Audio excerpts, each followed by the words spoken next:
오늘 우리에게 주신 하나님의 말씀은 사도행전 15장 36절로 41절에 있는 말씀입니다. 사도행전 15장 36절로 41절에 있는 말씀. 사도행전 15장 36절로 41절에 있는 말씀. 제가 봉독해 올리겠습니다. 며칠 후에 바울이 바나바더로 말하되 우리가 주의 말씀을 전한 각성으로 다시 가서 형제들이 어떠한가 방문하자 하고, 바나바는 마가라 하는 요한도 데리고 가고자 하나 바울은 밤빌리아에서 자기들을 떠나 함께 이하러 가지 아니한 자를 데리고 가는 것이 옳지 않다 하여 서로 심히 다투어 피차 갈라서니, 바나바는 마가를 데리고 배 타고 구브로로 가고, 바울은 신라를 택한 후에 형제들에게 주의 은혜에 부탁함을 받고 떠나 수리아와 길리기아로 다니며 교회들을 경고하게 하니라. 아멘. 우리 앞뒤 옆 사람과 이렇게 인사해 보겠습니다. 삶의 힘은 감사입니다. 시작. 삶의 힘은 감사입니다. 아멘. 요즘 다니엘 기도를 통해서 큰 은혜를 받고 있는데요. 특별히 이번 주 목요일에 간증했던 김희아 집사님이 간증을 들으면서 제 마음에 감사가 없어졌음을 정말로 많이 회개했습니다. 그 집사님은요, 어렸을 때 고아로 버려졌다고 합니다. 부모가 누군지도 알 수 없어서 고아로 자라는 것에 큰 마음의 상처를 입고 살았다는 거죠. 근데 고아로 살아갈 뿐더러 또 그는 보육원에서 자랐다고 합니다. 보육원에서 자랐는데 늘 부러웠던 것이 가정집, 엄마 아빠가 있는 가정집이 늘 부러워하면서 살았다고 합니다. 근데 그것도 있지만 그 집사님에게는 얼굴에 큰 뭐가 있어요? 반점이 있습니다. 가다 여기 보면 여기 붙여놓은 거 보십시오. 큰 얼굴 붉은 점이 있어서 어디를 다닐 수가 없게 되었다는 거죠. 그 모든 것도 고난이 계속이었는데 그 고난을 들어서 끝난 것이 아니라 코에 악성 종양이 생겼는데 수술을 하다 보면 이 광대뼈나 이 뼈가 녹아내리는 그런 어떤 결과물을 얻을 수밖에 없대요. 제거를 하면. 그래서 그 수술을 받았더니 한쪽 얼굴이 뭐였습니까? 완전히 이그러졌어요. 근데 그 집사님이 하시는 고백의 간증이 뭐냐면, 내가 삶을 살아가는 힘은 뭐였다? 감사였다. 그걸 듣는데 제 마음속에 깊은 울림이 있더라고요. 얼마나 많이 감사하고 살았는가. 정말 어떻게 보면 감사를 잃어버리고 살지는 않았는가라는 생각에 뭐합니까? 사로잡히게 되어짐을 볼 수가 있습니다. 그리고 삶의 힘은 감사라고 간증이 끝날 때 외치라고 하는데, 그 얘기를 듣는 순간에 마음이 퍽퍽해지고 알 수 없는 내 안에서 끌어오는 것들, 정말 그 울분들이 너무나도 감사로 변하게 되어진 것들을 발견하게 되어집니다. 사랑하는 우리 예담 가족 여러분들, 우리가 날마다 감사하면서 살아갈 수 있는 믿음의 사람들이 되어지기를 간절히 소원합니다. 그래서 오늘 함께 예배드리는 옆에 분을 보면서 오늘 함께 해주셔서 감사합니다. 한번 인사해볼까요? 감사합니다. 한번 인사해볼까요? 감사합니다. 감사합니다. 감사합니다. 지난주에 우리 배 목사님이 이런 얘기를 하더라고요. 목사님, 한국 교회가 많이 어렵다는데 작년과 올해 없어진 교회가 1만 개가 된다는 통계가 있습니다. 한국 교회가 몇 개가 없었대요? 1만 개가 없어졌대요. 그 얘기를 들으면서 참 심각한 시대를 겪고 있구나라는 것입니다. 그래도 우리가 오늘 예배 드릴 수 있고 예배 드릴 수 있는 처소가 있고 함께 드릴 수 있는 거요, 여러분들이 있어서 우리가 뭐하다? 감사하다는 것입니다. 날마다 우리가 뭐하며 살아가자고요? 감사하면서 살아가야 한다는 것입니다. 근데 그 집사님, 김희아 집사님이 그런 얘기합니다. 저는 잘생긴 사람과 결혼했다고 사진도 보여줬더니 정말 잘생겼더라고요, 남편분요. 그리고 2딸을 가진 어머니였다고 고백하는데 2딸도 아주 이쁘게 성장한 것들을 보게 되어집니다. 그렇습니다. 우리가 감사하면서 살아갈 수 있기를 간절히 원합니다. 불평하려고 하면 너무나도 불평할 것이 많지만 감사할 것을 찾으면 뭐하다? 감사할 거리가 너무나도 많게 되어진다라는 것입니다. 날마다 감사하며 살아갈 수 있는 우리가 되어지기를 간절히 원합니다. 자, 오늘 본문으로 돌아가 보겠습니다. 초대교회에 큰 문제가 일어났다고 얘기를 했습니다. 갈등이 있어요. 구원의 문제였습니다. 어떻게 해야지 구원을 얻을 수 있냐?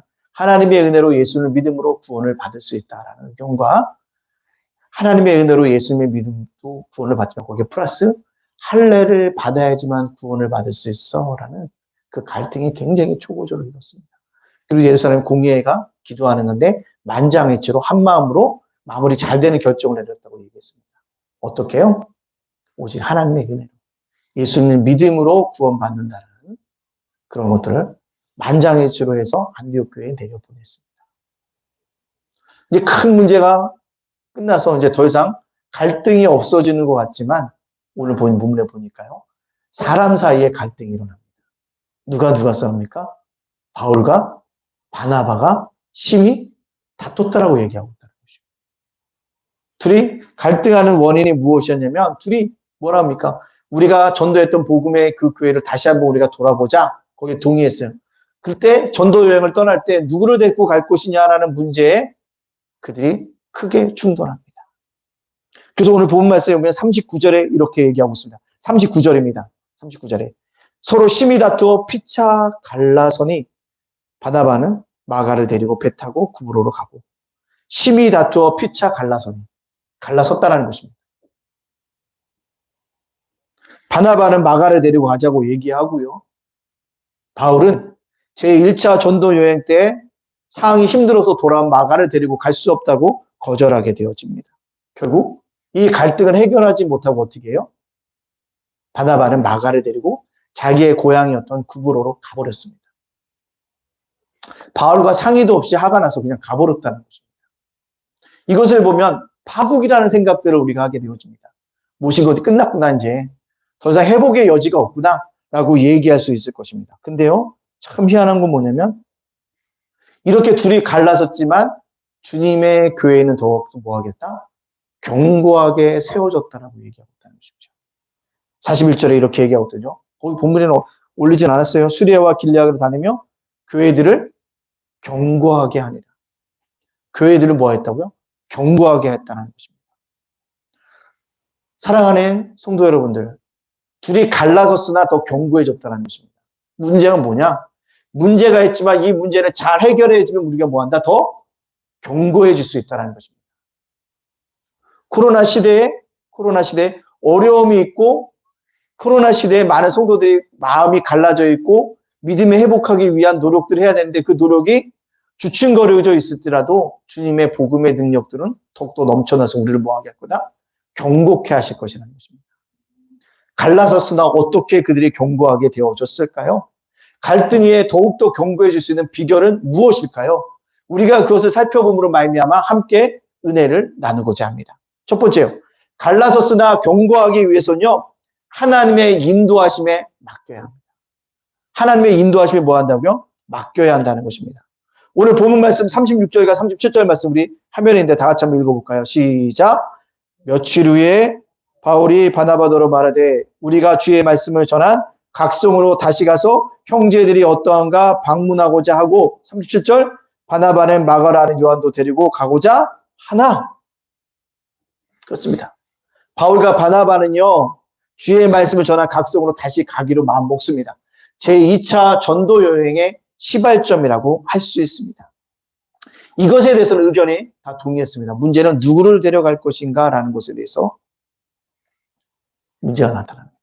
그도 오늘 본 말씀에 보면 바나바는 마가라는 요한도 데리고 가고자 하나 요 데리고 가고자 하나라는 동사를 찾아보니까요.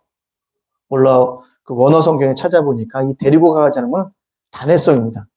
지금 뭐냐면 바나바는 자기의 조카였던 마가라는 요한은 한 번만 데리고 가자라고 했는데 사도 바울은 이 데리고 가자는 것을 제2차 전도 여행 때 내내 데리고 가자는 것으로 이해해서 다퉜다는 것입니다. 바나바는 한 번만 데리고 가자는 거예요. 한 번만. 우리가 갔던 저 거기 한 번만 데리고 가자. 근데 바울은 고린도까지 마게도냐까지 갈 생각이 있어. 소아시즘으로 갈 생각이 있어. 넓게 보고 함께 가는 줄 알고 반대하게 됐다는 것입니다. 서로 간에 의견이 뭐였다는 충돌되어졌다는 것입니다. 바나바가 왜 그랬을까요? 조카입니다. 삼촌이에요. 정이 있잖아요.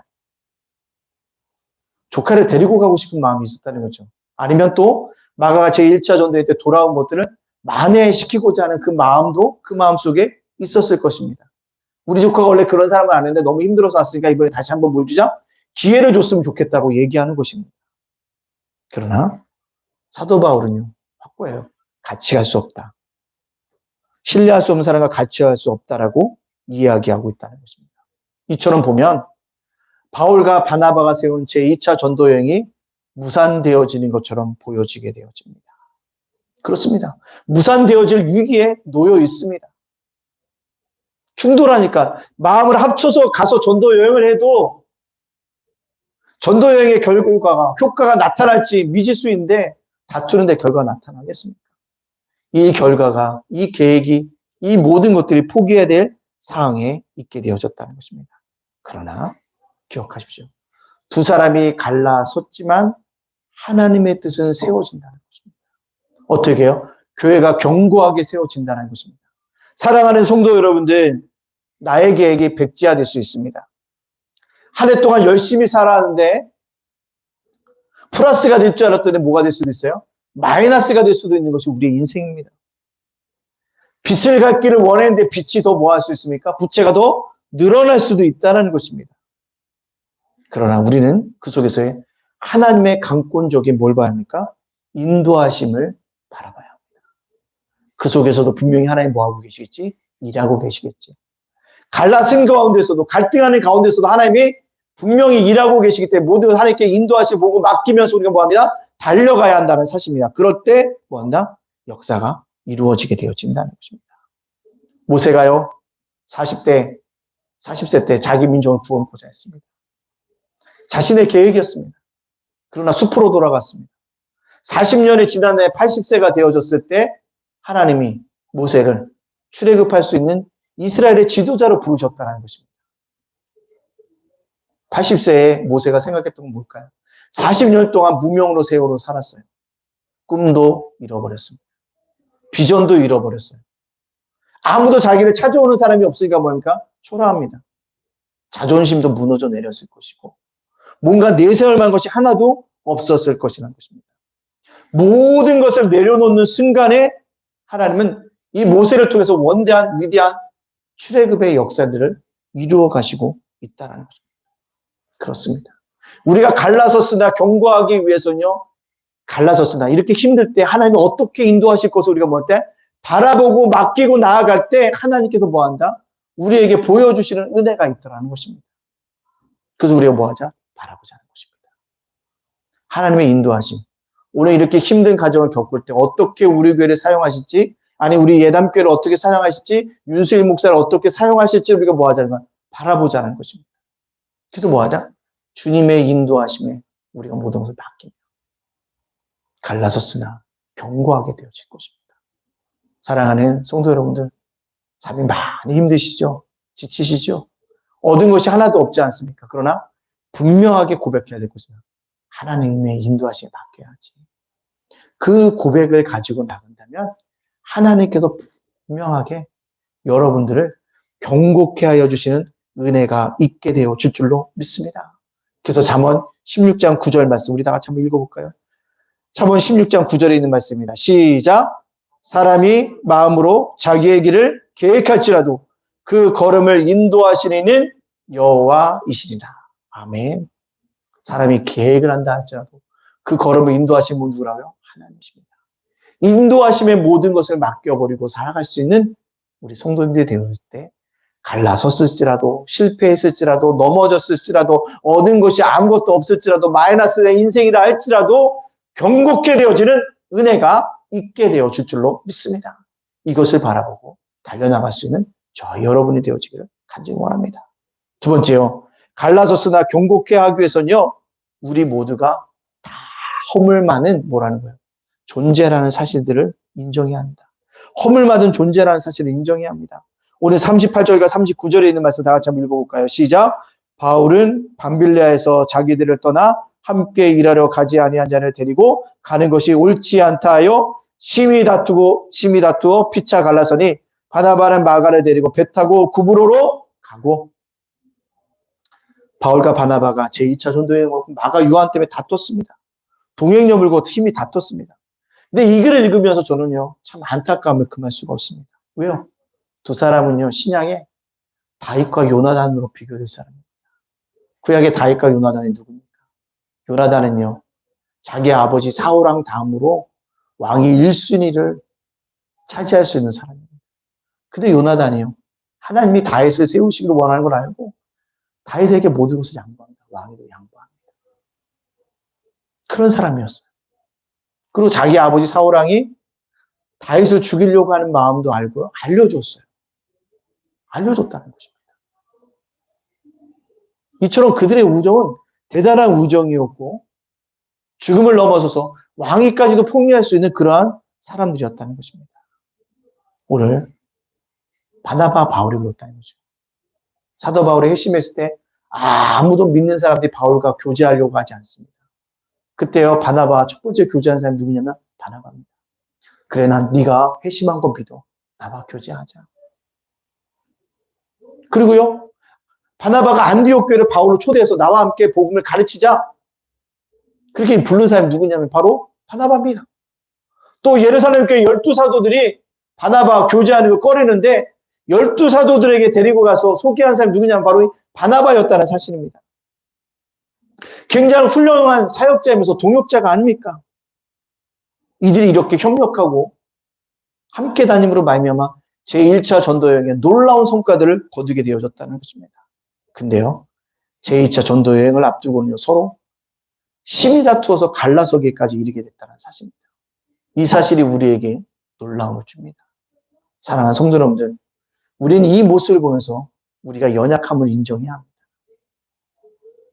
실로 인간은 아무리 위대한 사람이라 할지라도 연약하고 허물 많은 존재라는 사실을 알아야 합니다. 세상에 온전한 사람은 딱 한 분밖에 없어요. 누굴까요?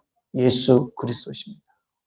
예수님 외에 완전한 사람은 없다는 사실들을 우리는 기억해야 합니다. 그리고 우리는 다 뭐예요? 연약한 존재라는 사실들을 인정하며 살아가야 합니다. 나도 연약하고 저분도 연약하고 저분도 연약하면 나도 뭐하고 연약하고 내가 허물이 있으면 저분에게도 뭐하고 허물이 있을 거고 저 사람에게 허물이 보이면 나의 허물도 그에게 뭐가 보일 거고 보일 것이고 생각하면서 살아가야 한다는 사실입니다. 근데 우리는요 종종 자기 체면을 겁니다. 나는 남들보다 훌륭해. 나는 남들보다 하나님 앞에 잘해. 나는 어떤 사람들보다 난 바르게 사는 사람이야.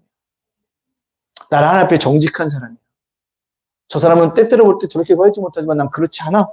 끊임없이 스스로를 뭐하고 자기 체면하는 거야. 나는 옳아. 내 의견이 옳기 때문에 남의 의견은 무시를 해도 돼 라고 생각하고 있다는 것입니다. 인간의 자기 체면에 걸리면요 벗어날 줄 모른다는 것입니다.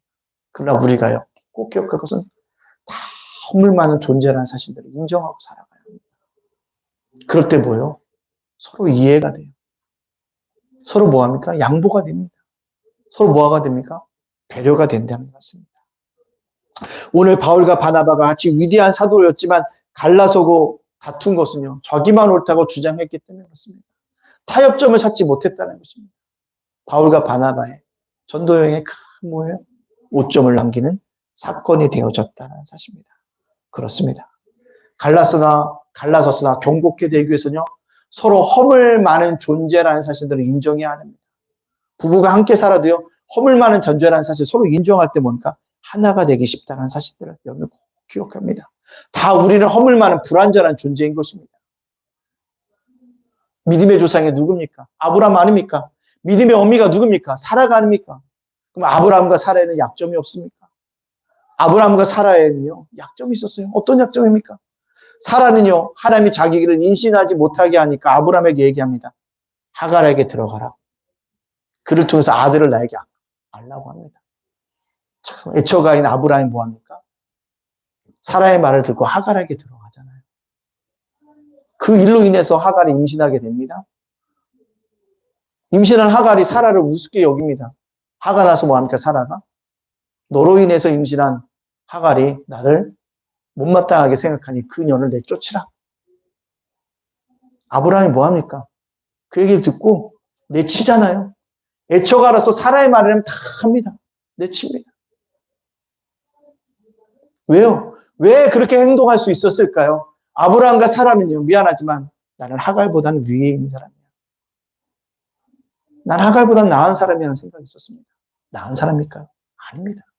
아브라함도요 가뭄이 늦자 애굽에 2번이나 내려갈 때마다 사라를 뭐라고요? 누이라고 속이잖아요. 거짓말 하잖아요. 약속의 땅에 있어야 되는데 약속의 땅을 믿지 못하고 내려가잖아요. 연약한 인간에 불과하다는 사실들을 우리가 알아야 합니다. 여러분 누구든지요. 믿음의 조상이라 했을 아브라함도 사라도요. 다 뭐예요? 허물이 많은 존재였다는 사실을 알아요. 따라서 우리가 갈라졌으나 견고하기 위해서는요, 서로의 연약함을 인정하는 자세가 중요하다는 것입니다. 또 욥기 9장 20절에 있는 말씀, 우리 같이 한번 욥기 20장 읽어볼까요? 시작. 가령 내가 의로울지라도 내 입이 나를 정죄하리니 가령 내가 온전할지라도 나를 정죄하리라. 내가 의롭다 할지라도 나를 정죄한대요. 내가 온전할지라도 나를 정죄하겠다는 것입니다. 그 얘기는 뭐예요? 의로운 것이 없다는 거죠. 온전한 것이 없다는 것입니다. 우리는 이것을 기억하면서 살아가야 한다는 것입니다. 예수님이 왜 오셨습니까? 원수되었던 하나님과 우리 사이를 화해시키기 위해서 오셨고, 반목하는 인간과 인간을 화해시키기 위해서 이 땅에 오셨다는 것이 아닙니까? 따라서 우리는 뭐합니까? 갈라졌으나 견고한 사람으로 세워지기 위해서는요, 허물 많은 사람이라는 것을 서로 인정하면서 배려하면서 양보하면서 살아갈 때 분명히 우리가 견고해지는 은혜가 있게 되어줄 줄로 믿습니다. 따라서 우리는 그걸 뭡니까? 바라보면서 살아가야 돼요. 허물 많은 사람이에요. 그래서요, 말씀을 참 다니엘 기도를 통해서 듣다 보니까 참 다양한 사역들을 하시는 목사님들도 있어요. 자기가 똑똑한 줄 알고 나갔더니 어느 날 현장에 와서 보니까 자기가 어디에 있다고요? 아마존 사역자로 있다는 거죠. 인간이 아무리 자기의 놀라운 계획을 가졌다 할지라도 하나님이 쓰심에 따른 쓰임의 존재로밖에 안 된다는 사실들을 다니엘 기도를 통해서 많이 깨닫게 되어진다는 사실입니다. 여러분들, 우린 다 허물 많은 존재입니다. 허물 많은 존재인 것을 인정하고 나가면 갈라졌으나 어려움이 있으나 마이너스 인생일지라도 실패의 연속이라 할지라도 또 넘어진다 할지라도 견고하게 되어지는 은혜가 있게 되어질 줄로 믿습니다. 따라서 서로의 허물 많은 것들을 인정해 줄 수 있는 우리 귀한 성도들이 되어서 견고해지는 은혜를 누리시기를 간절히 소원합니다. 마지막으로 갈라졌으나 견고하기 위해서 해야 될 게 무엇이냐면 끊임없는 형제의식으로 우리가 돌봐야 한다는 것입니다. 끊임없이.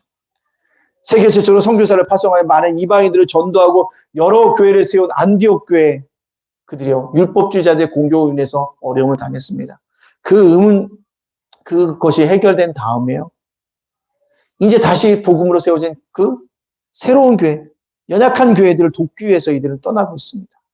오늘 41절 말씀에 이렇게 얘기하고 있는 거죠. 한번 읽어볼까요? 41절에 시작. 수리아와 길리기아로 다니며 교회들을 견고하게 하니라. 견고하게 했다는 건 뭐예요? 흔들림이 없이 움직이지 않도록 고정시켰다는 것입니다. 안디옥 교회가 유대 기독교들이 할례 문제를 들고 나온 것처럼 자기가 복음을 근거한 곳에 그러한 문제가 있을 것을 기억하면서 돌아다녔다는 것입니다. 갓난 어린애와 같은 그 형제들에게 복음이 무엇인지를 분명하게 심어 주었다는 것입니다. 이것이 바로 무엇일까요? 하나님의 일은 계속되어지고 있다는 것입니다. 끊임없는 형제의식을 돌보고 가운데 진행되어지고 있다는 것입니다. 하나님의 돌보심이 계속돼요. 우리가 하나님의 돌보심이 없으면 살아갈 곳이 없습니다. 다 뭐예요? 그 속에 하나님의 은혜가 있다는 것입니다. 그게 뭐예요? 하나님의 돌보심이라는 것입니다. 바울의 제2차 전도여행은요, 자기가 복음을 전했던 그 교회를 돌아보는 것으로 끝나고 있어요. 그러나 거기에 담겨진 놀라운 위대한 꿈들을 이제 16장서부터 우리가 느끼게 되어질 거라는 사실들을 기억해야 합니다. 마치 갓나나야와 같은 그 성도들을, 갓나나야와 같은 그 교회를 세우기 위해서 몸부림치는 바울의 모습을 보십시오. 형제의식입니다. 형제의식. 그게 뭡니까? 돌봄입니다. 누가 나를 좀 더 알아주기를 원하는데 알아줘야 합니다. 어떤 분이 그런 얘기를 해요. 어떤 일을 하는데 내가 전화가 딱 거절했다는 거죠. 근데 그분이 전화를 하고 나오니까 마음이 찜찜했다는 거예요. 그래서 한 번만 전화 오면 들어줘야지 이런 생각을 가지고 있었더니 전화가 오더라 안 오더라? 안 오더라는 거죠. 여러분들 무슨 얘기인지 아십니까? 갈라졌으나 견고하게 되기 위해서는요, 끊임없이 곤변해야 합니다. 끊임없이 곤변해야 돼요. 한 번 찍어서 안 넘어가게 계속적으로 뭐니까 권면해야 된다는 것입니다. 어제 간증하시는 분이 그런 얘기를 하더라고요. 제가 원래 그 술, 담배를 좋아해가지고 고등학교도 술, 담배를 피웠는데 대학교 들어갔더니 CCC라는 데 들어갔더니 매일같이 우리 집에 오세요. 우리 수련회 가는 데 오세요. 성경 공부하는 데 오세요. 만날 때마다 찌르더라는 거죠. 그럴 때마다 뭐 하는데요? 아, 예. 그 도망 다니는데 나중에 뭐예요? 잡혔다는 거죠. 그래서 뭐가 됐대요? 목사님이 되셨대요. 그분이 온다. 끈질기다. 끈질기다. 기독교. 여러분 그렇다는 것입니다. 우리가 끈질기게 뭐합니까? 찔러야 하는 것입니다. 그게 뭐예요? 돌봄입니다. 끊임없이 이야기하고 해야 됩니다. 아니 상대방은 말도 없는데 내가 왜 해야 돼? 아니에요. 끊임없이 다가가는 이게 뭐예요? 그게 기독교의 모습이라는 거예요. 그때 그가 뭐하더라? 돌아오더라는 것입니다. 한 번 찔렀더니 대답이 없네. 실망할 것이 아니라 뭐합니까? 계속 찔러야 한다는 거예요. 그게 바로 형제의식이고 그게 혹시 돌봄이라는 것입니다. 사도 바울이요. 자기가 전도했던데 갔을 때 다 환영받았을까요? 아니에요. 자기가 복음을 증거해서 소위를 세웠지만 때때로는요. 배척당합니다. 어려움을 당합니다. 그럼에도 불구하고 그가 왜 돌봄을 가지면 그 교회를 돌아다니까요? 그 교회를 복음으로 세우기 위함이 아닙니까? 그렇다면 우리도 그런 모습이 있어야죠. 거절당했다고요? 낙심하지 마십시오. 계속 찔러야 됩니다. 그 목사님은 그래요.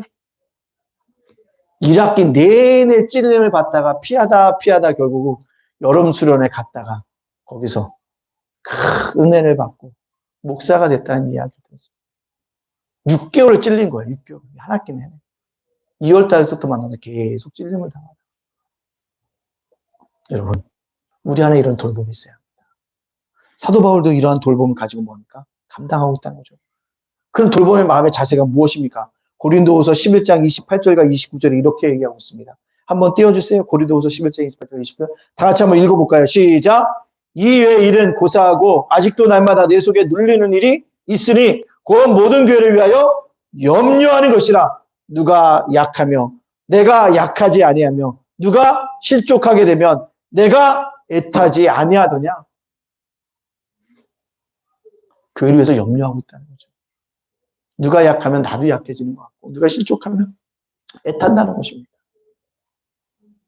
그런 형제의식 그거 가지고 우리가 돌볼 때 아름다운 뭐요? 경고케 되어지는 은혜가 있다는 것입니다.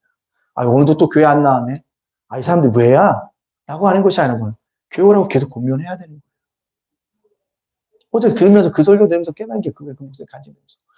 야, 그래서 최소한 1개월은 뭐야? 1개월이 아니라 한 학기 정도 6개월은 찔러야 되는구나.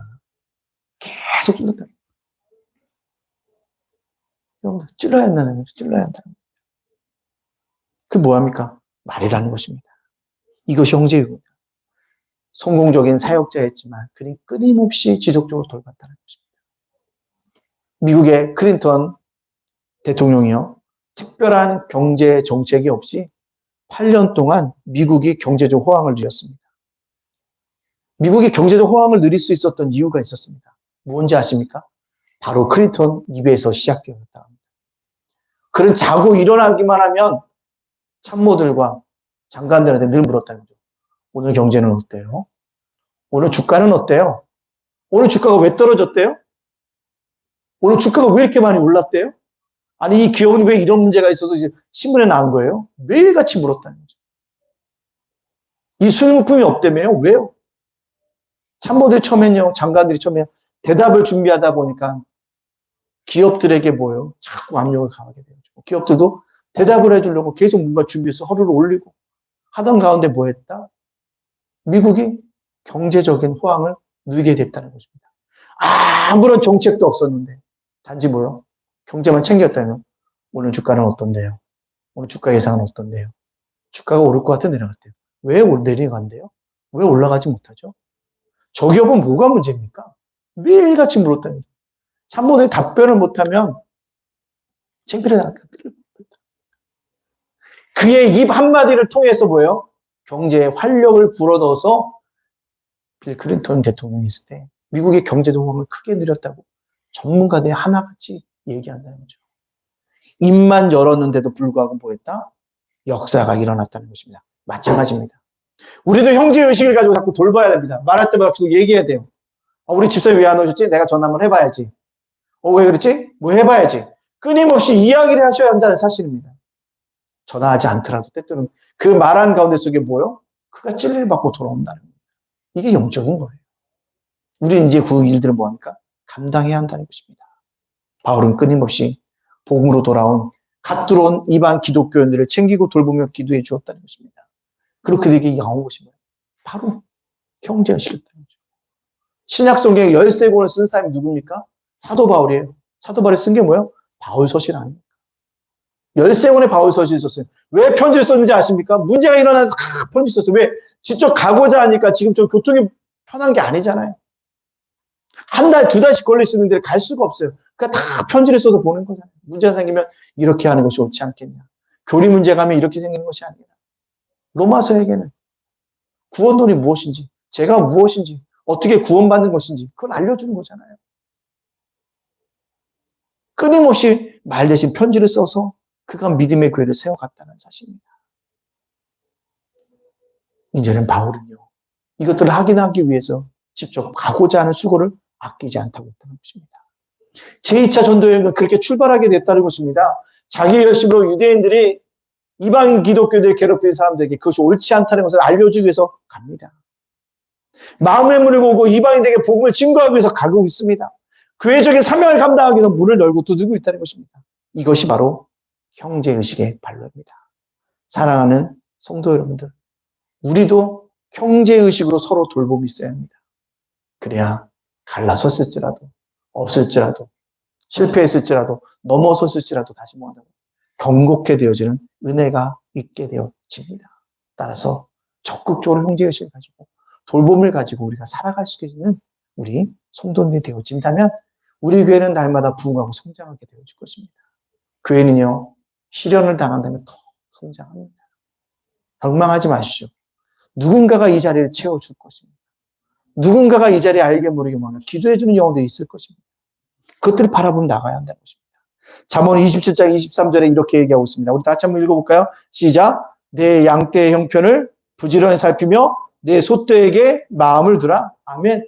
이건 목회자에게 말하는 것이 아니라 우리 온 성도들에게도 얘기하는 것입니다. 내 양떼의 형편을 부지런히 살피며 내 가족이 영적인 상태가 어떤지 살피라는 것입니다. 내 소떼에게 마음을 두며 우리 성도들에게 마음을 줘야 한다는 것입니다. 이렇게 살아가는 형제의식이 우리에게 넘치게 수 있기를 간절히 소원합니다. 말씀을 마치려고 합니다.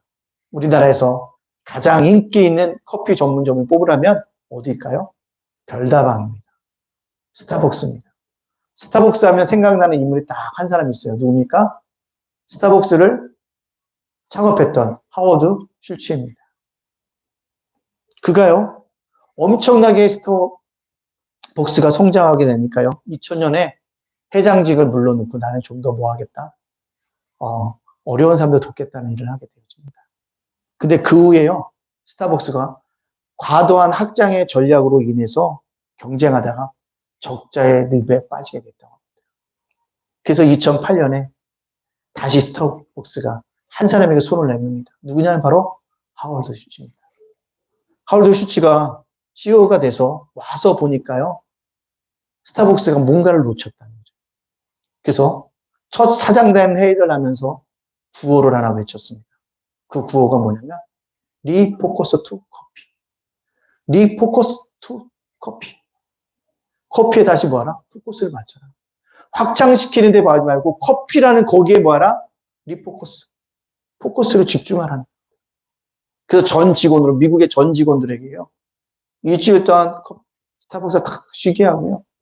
다 불러서 커피 내리는 법, 볶는 법, 다 그것을 재교육했답니다.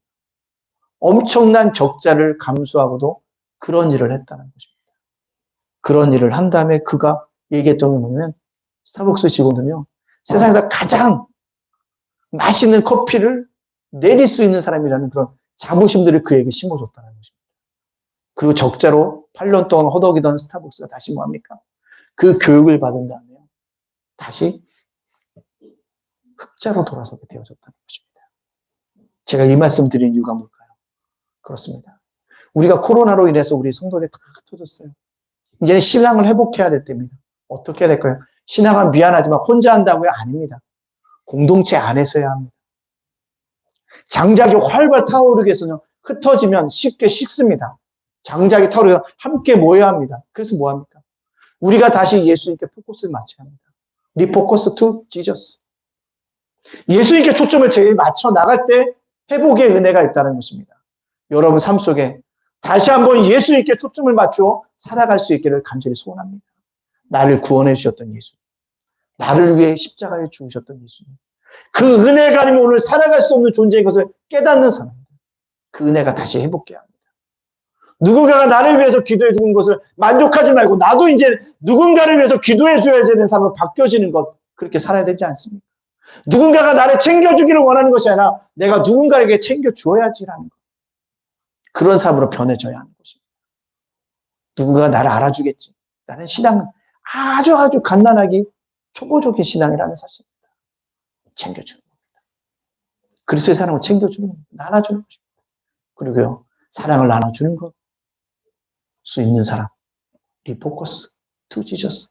예수에게 초점을 맞춘 사람만이 나눠줄 수 있다는 사실입니다. 이 말씀을 깨닫고 이번 한 주간도 온전히 예수에게 초점을 맞춰 나감으로 회복의 주인공으로서, 역사의 주인공으로서 갈라서서 경고케 하여 주는 은혜를 경험할 수 있는 우리 성도님들 다 되어주시기를 주님의 이름으로 축복합니다. 아멘. 기도하겠습니다. 오늘 주신 말씀을 기억하며 주님, 리포커스 투 지저스. 예수님께 우리가 다시 한번 초점을 맞추게 하여 주소서. 다시 맞춰야 합니다.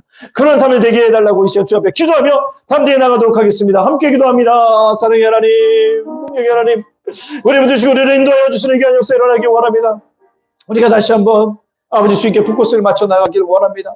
언제까지 누가 나를 알아주기를 원하는 것이 아니라 내가 먼저 알아주기를 원합니다. 누가 나를 위해서 기도해 주기를 원하는 것이 아니라 내가 먼저 기도해 줄 수 있는 게 사람들 변해 줄 수 있는 게 심령도 되어도록 인도하여 주소. 누가 나를 찾아오는 것이 아니라 내가 먼저 찾아가고 내가 먼저 두드릴 수 있는 귀한 믿음의 삶을 바뀌어주는 귀한 역사가 일어날 수 있도록 인도해서 다시 한번 주님께 초점받기를 원한다. 우리 아버지 다시 한번 주님 앞에 리포커스 투 지저스를 삶을 살아갈 수 있도록 우리 주장하시고 우리를 인도하여 주는 귀한 역사에 그럴 때 갈라서스나 아버지 우리가 성공하는 역사가 일어납니다. 실패해서 성공하는 은혜가 있으니 그 은혜가 우리 속에 진정으로 임하여 줄 수 있도록 하나님께 허락하시고 인도하여 주시는 기업화가 기능이 나타날 수 있도록 우리 삶을 주장하시고 우리 삶을 인도하여 주시는 아름다운 귀한 역사가 있게 하여 주시옵소서. 은혜 주말 성령 주말의 역사가 일어날 수 있도록 이렇게 인도하여 주시는 아름다운 역사가 있게 하여 주시는 귀한 역사가 있게 하여 주시옵소서. 하나님의 역사가 일어날 줄 믿습니다. 하나님 도와주시고 인도하여 주시옵소서. 감사드리며 예수의 이름으로 축복하며 기도하옵나이다. 아멘. 기도하겠습니다. 우리 예담교회가 나아갈 방향을 위해서 여러분들 기도하여 주시기 부탁드립니다. 제가 이번 주에 교회를 하는 군데 보고 왔습니다. 가까운 곳에 교회를 보고 왔는데 제가 좀 많이 갈등을 느끼고 있어요. 그래서 하나님께서 정말 뜻을 가운데 보여주시는 은혜가 있기를 원합니다. 교회가 나아갈 방을 인도해달라고 그것을 위해서 합심해서 기도하겠습니다. 사랑의 하나님 감사합니다. 우리 교회가 아버지 나아갈 방을 찾고 나갈 수 있도록 인도하여 주시옵소서. 누구를 의지하겠습니까? 사람을 의지하지 않도록 인도하여 주시고 오직 사람을 믿어주면 아버지는 하나님만 의지하며 담대히 나가도록 인도하여 주소서. 아버지 오늘 이번 주에 내게 보였던 그 교회를 향해서 기도합니다. 어떻게 나아가야 됩니까? 어떻게 해야 됩니까? 하나님의 법규 귀신 인도하여 주시는 아름다운 은혜 역사에 일어날 수 있도록 하나님께 우리 붙드시고 우리를 인도하여 주시는 귀한 역사에 일어나기 원하고 그렇다면 확실한 노력을 해주시고 확증들을 보여주심으로 말미암아 우리가 나아가고 정리해 나갈 수 있도록 주께서 인도하여 주시는 아름다운 은혜 역사에 일어날 수 있도록 주께서 인도하여 주시는 귀한 법규 인도하여 수 있도록 주께서 인도하여 주시는 아름다운 은혜 역사에 일어날 수 있도록 주께서 인도하여 주시는 아주 귀한 법규 인도하여 수 있도록 인도하시고 함께하여 주옵소서. 은혜지만 성 역사가 있게 하여 주시옵소서. 감사드리며 예수님의 기도합니다. 아멘. 세 번째로 기도하고는 우리 성도들이여 식어갔던 마음들 다시 회복의 은혜가 있기를 원한다. 주님 다시 한번 주님께 포커스를 두는 인생들이 되게 해달라고 이 시간 주 앞에 기도하며 담대히 나가도록 하겠습니다. 함께 기도하겠습니다. 사랑의 하나님 은혜 하나님 감사합니다. 다시 한번 주님의 은혜 가운데 우리 역사 일어날 수 있도록 인도해 주시고 하나님께 주시는 계시면들의 귀한 역사 일어날 수 있도록 주께서 인도해 주시는 아름다운 은혜 역사 일어날 수 있도록 인도해 주시는 귀한 역사 일어날 수 있도록 인도해 주시기 원합니다. 아버지 우리 성도들이 다시 한번 교회의 이유에서 말하면 아니고 다시 한번 마음이 와주는 계시면들의 귀한 역사 일어날 수 있도록 인도해서 하나님께 교문해주는 귀한 역사 일어날 수 있도록 인도하시고 제발까지 나타날 수 있도록 인도해 주시는 아름다운 은혜 역사 일어날 수 있도록 주님께서 인도하여 주시는 기업발각이 나타날 수 있도록 인도하여 주시옵소서. 제발같이 운명이 일어날 수 있도록 주께서 인도하여 주시는 아름다운 은혜 역사 일어날 수 있도록 주님께서 인도하여 주시는 아름다운 귀한 역사 일어날 수 있도록 주님께서 인도하여 주시옵소서. 감사드리며 예수님의 이름으로 축복하며 기도합나이다. 아멘. 추운 것 같은데 후황을 펴주셔서 왜 껐는지 모르겠네. 예. 우리 이 시간 50장 찬양하시며 준비하신 예배를 드리도록 하겠습니다.